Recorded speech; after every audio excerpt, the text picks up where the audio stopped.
خوارج د دوزخ سپي دي، داعش د دوزخ سپي دي، وهابیان د دوزخ سپي دي، پنجپیریان د دوزخ سپي دي، تبلیغیان د دوزخ سپي دي. وعليه الفتوى علماء دا غسې دي که بل ولې راغله دا غسې دي که یا حدیث د رسول الله دی که د عبدالقاهر دی. پیغمبر علیه السلام ویلی دی الخوارج کلاب النار. نظما فتوا نه ده. نو پر تاسې به زه یو سوال وکړم، دا د دنیا سپی و مردارخور چې ته سپیره پکوي دا و مسجد ته پرېږدي که یا په یا باندې نه دی جوړه کړه به داسې در وغورځه چې قسم ته خدای په ځانو سړیتوب نه لري. د دنیا سپی کور ته پرېږدي که نه پای خلک یې نه وایي د دنیا سپی پرېږدي که یا نو د جهنم سپیان مو څنګه په مسجد کې پرېښي شرم نه لري؟ د رسول الله څخه حیا نه درته درېږي؟ پیغمبر علیه السلام وایي دا د دوزخ سپی دي.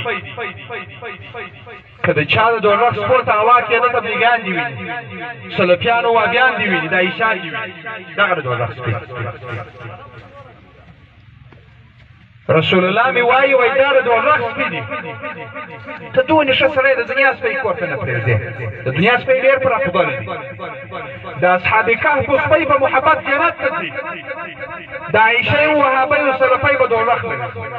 پر دې فتوا د رسول الله دا د جهنم سپي دي. د جهنم سپو ته که د چا هوا کېده چې مخان یې وویني د تبلیغیانو دا مردار بې نورو ټول مخان دي ویني. د خدای په خاطر د علیه السلام په خاطر څه مو وکړه په دې دین. ای علماو تاسې ته وایم، ای عوامو تاسې ته وایم، وجیبه د ټولو ده. رسول الله مظلوم دی، رسول الله علیه السلام غریب دی، رسول الله علیه السلام فقیر و، رسول الله په ما او په تا باندې غمخور و، زما او ستا غمخور و. نن د هغه پر دین څه ملنډې روانې دي، څه ډرۍ د هغه پر دین روانې دي. بس دا ملا صاحب په دې میراث صرف کړي چې دغه عایشې خلک دي بلا دي پر دا ټنډ سر. د پیغمبر علیه السلام څخه حیا نه درته درېږي. رسول الله وایي الخوارج کلاب النار. قسم به وکړم حدیث به رسم داعش د دې پیداوار دي، داعش د دې را شروع دي.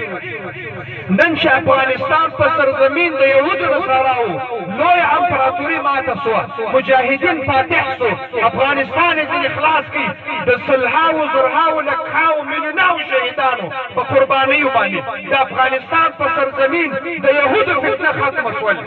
نن یوازې داعش ولې سرخوږی دي؟ نن دا د یهودو پروژه. پرون زما د بابک پیر سید ابراهیم هغه مبارک په خوله باندې دا خبره جاري وه. زما به پخوا شک و په دې کې پرون چې ده مبارک وویل ما صادقه یې باداره پیره لویه پیره صادقه یې ویل دا د یهودو پروژه ده. دا مجاهدینو چې دعا وکړه ویل ډېرې فتحې وکړې الله دې کامیاب کړي، الله دې کامیاب کړي. ویل هر سړی چې راځي کې مشر وي کې کشر وي زه ورته وایم چې غرور مه کوه دا پر خطا نه ده کړې دا الله در کړې. پیغمبر علیه السلام مظلوم و ما و پتا ظاهر و. نن چې تبلیغی راځي زما او ستا په مسجد کې د محراب تر څنګ درېږي د امام چې د هغه د رسول الله وینې ور په یاد شي، د علیه السلام بدخابۍ ولوږې و تندې دې زما او ستا لپاره ور په یاد شي. دا تبلیغي دې تر لاس ونیسي له مسجده دې وباسي. دا د حضرت علي سنت